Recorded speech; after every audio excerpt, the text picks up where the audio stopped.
So final గా నేను Isha movie cinema చూడడం జరిగింది.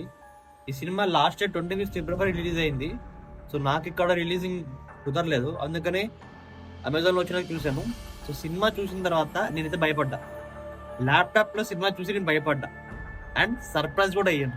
ఈ సినిమాలోకి వస్తే సినిమా స్టోరీ లైన్ చాలా బాగుంది, కొంచెం కొత్తగా ఉంది. అండ్ సినిమాలో టైటిల్ ఒక మీనింగ్ చూడండి, బుర్ర పాడైంది. అండ్ క్లైమాక్స్ లో వచ్చే ట్విస్ట్ కూడా మళ్ళీ బుర్ర పాడైంది. ప్రీ ఇంటర్వెల్ టైంలో ఒక 4-5 టైమ్స్ భయపడ్డాం. అక్కడ తప్పిస్తే మిగతా అంత సినిమా అంత భయంకరంగా ఏమి ఉండదు. బట్ ప్రీ ఇంటర్వెల్ మీద మనల్ని భయపడుతుంది, ఖచ్చితంగా భయపడుతుంది. ఇంక సినిమాకి ప్లస్ పాయింట్స్ అంటే మ్యూజిక్ అయితే చాలా బాగుంది.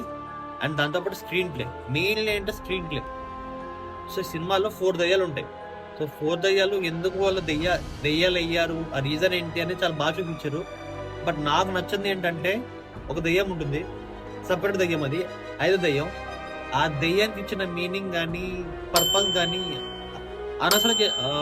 అవసరం లేదేమో అనిపించింది. ఎందుకంటే అది లేకుండా కూడా తీయచ్చు, బట్ అదొక్కటే లేకుండా ఉంటే బాగుండేది అనిపించింది. అది తప్ప మిగతా అంతా బాగుంది, చాలా బాగుంది సినిమా. సో అమెజాన్ ప్రైమ్ లో స్ట్రీమ్ అవుతుంది, ట్రై చేయండి.